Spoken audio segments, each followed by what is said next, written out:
What is Neo-Ericksonian hypnosis? That's what we want to talk about in this video. Well, there's an easy way to become a more amazing hypnotist. So keep watching, because that's what we're going to share with you. And in this video, you're going to discover the two major styles of hypnosis. You'll learn the power of direct hypnosis for simple and rapid change. And this is the old school stuff, but it still has tremendous value for any hypnotist. Yeah, and you're also going to find out about the more subtle indirect, or what we call maternal hypnosis, which is great for working with subjects who are resistant to hypnosis or perhaps have fear or control issues. Right. And finally, you're going to discover how to combine the two styles to become a hypnotic powerhouse. So here we go. All right, typically, once a person gets interested in hypnosis, the first thing they do is learn a number of inductions. And even a brief investigation will show you that there are many different trance induction methods available. Right, and they'll find that there are inductions ranging from, droning on in a monotone voice and endlessly telling the subject, you're getting sleepy, you're relaxing, all the way to shock inductions that produce trance almost instantly. One hypnotist might recommend swinging a watch in front of a client's eyes, and another might have the subject's eyes closed right from the start of the induction and maybe imagining the sound of a metronome. There's a lot of different ways of doing it. Totally true. And it's true that there are literally hundreds of hypnosis techniques in use today. And not just inductions. There are hypnosis methods to erase phobias or help people become more effective speakers. Some methods are pretty great and some are pretty ineffective.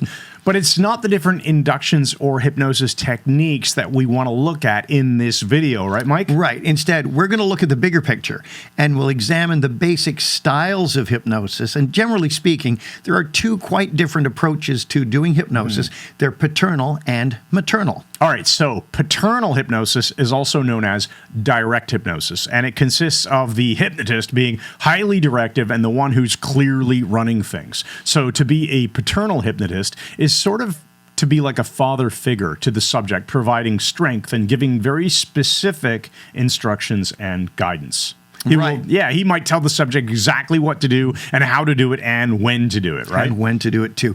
The essence of the direct approach is found in the work of some of the hypnosis greats, and we're including Dave Ellman, George Estabrooks, and Gil Boyne in this.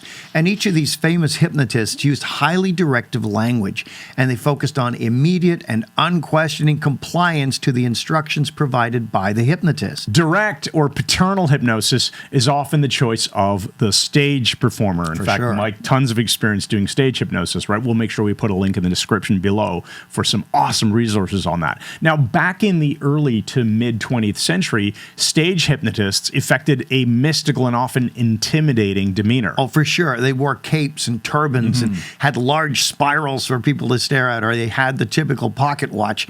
And this added to this whole film noir atmosphere. Their promotional pictures and posters often featured hypnotic eyes and rays coming out of their hypnotic eyes that were glaring at you, and they had their hands outstretched like kung fu fighters. That's right. Now, the stage hypnotist is often an exaggeration of the paternal hypnotist, taking directiveness and control to theatrical levels, essentially. So we have Australian hypnotist Peter Ravine and Martin St. James. They were classic portrayals of this genre, and to be fair, it actually worked out really well for them. It certainly did. Although some early hypnotists' super serious images seem rather ridiculous today, they perfectly fit the powerful, controlling personality that the typical stage performer was attempting to project. An image became almost everything, and it served to help drive the more timid volunteers directly into trance. Everything about the performer's appearance and mannerisms was designed to send a consistent message, and that message is the hypnotist is the one in control. Much of this sort of exaggerated image originated with George du Maurier's 1894 novel Trilby, in which the evil hypnotist Svengali became the archetype of the uber-powerful controlling hypnotist. Right, and today we have Larry and Cheryl Ellman, as well as Britain's Carl Smith, who are skilled proponents of the direct model used in hypnotherapy, and they managed to produce outstanding results with none of the silly theatrics. But there's another side of hypnosis too. Yes, there is. The maternal or indirect approach takes us as far from the direct approach as we can possibly be while still practicing hypnosis. Whereas the paternal method is all about the hypnotist being in control, a hypnotist using a maternal method offers control to the subject by presenting options for him to choose from, perhaps saying something like, "And once you're ready, and you will decide when you're ready, you can decide whether you would like to go into a nice trance, slowly or quickly, can't you? So it's no surprise that in the maternal approach, whether the hypnotist is a male or a female, doesn't matter, that hypnotist is becoming like a surrogate mother figure, the complete opposite of the paternal approach. So instead of ordering and directing through force of personality, the maternal hypnotist soothes and encourages and often lulls the subject into a trance. Right. Now, this kind of hypnosis can be so subtle that it sounds almost conversational. An expert in indirect hypnosis can easily induce trance by simply telling stories to an individual or a group over dinner or drinks, and all the while weaving a hypnotic web. The greatest exponent of subtle and indirect hypnosis was psychiatrist Dr. Milton H. Erickson, whose stellar work became the foundation for all of the indirect and conversational hypnosis practitioners that followed him. His work could be so subtle and powerful that he'd produce powerful therapeutic effects simply by talking to his patients. Now, by his own admission, Erickson was highly directive in his early days as a hypnosis pioneer. But over time, he developed a remarkably subtle style of hypnotic work that has never been equaled by anyone.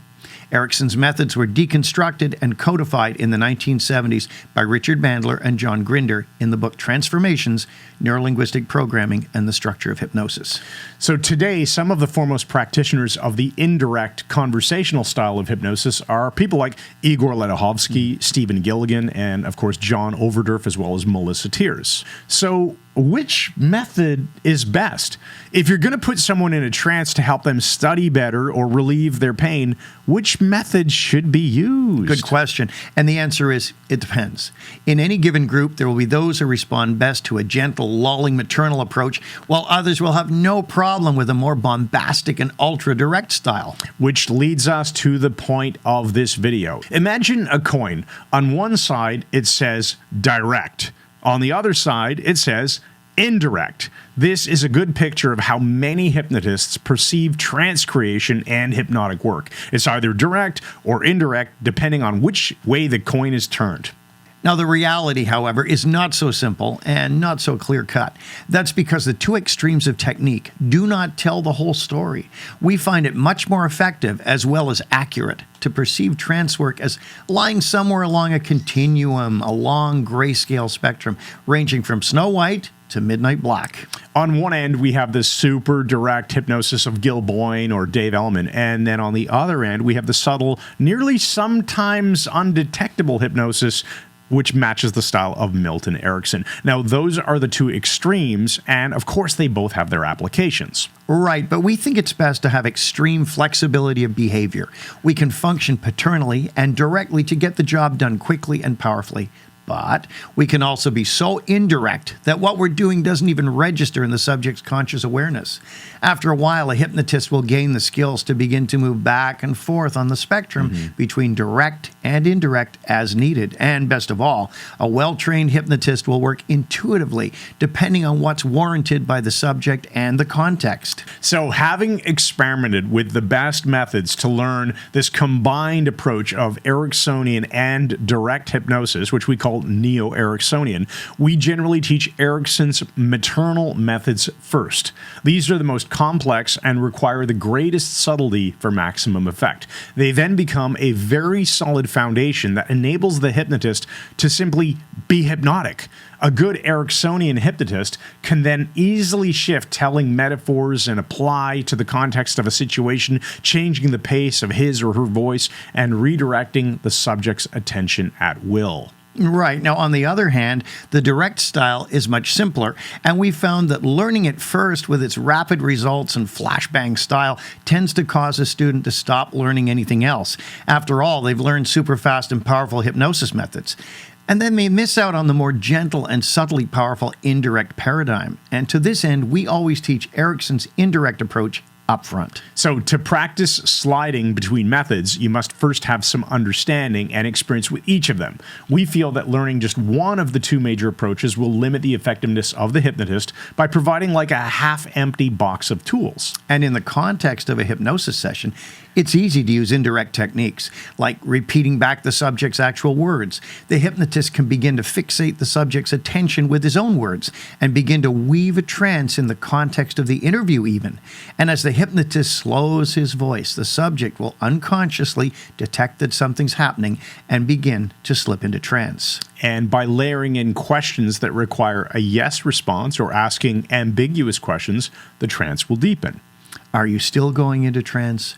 Or are you right out of it? Love it. Language like this will cause internal disorganization and can be often followed with this simple phrase. Eyes closed now.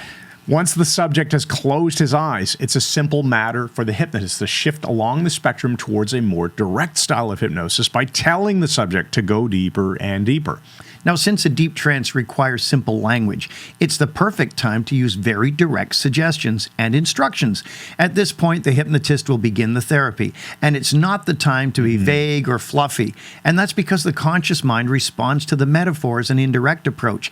But now that deep trance is achieved, it's direct hypnosis all the way. Now the conscious mind is largely out of the way. And that is the Neo-Ericksonian approach, and it's all about flexibility, right? We can shift gears effortlessly, being as direct as possible and as indirect as necessary. And we believe it's a skill that any great hypnotist should have in their toolbox. So that pretty much wraps up this video, which leaves us to how do you learn this stuff? Well, I mean, there's lots of great ways you can learn hypnosis. One way, we may be biased, but we created the entire Mike Mandel Hypnosis Academy designed around exactly what we've just been talking about in this video. So if you check the link under this video in the YouTube description, you'll find, or if you're watching it on our website, you'll find a way to sign up for free to get started with the Mike Mandel Hypnosis Academy. So check it out, and we'll see you on the inside. And please enjoy the rest of our videos, subscribe to our YouTube channel, and we'll see you in the next video. Thanks again. And good night.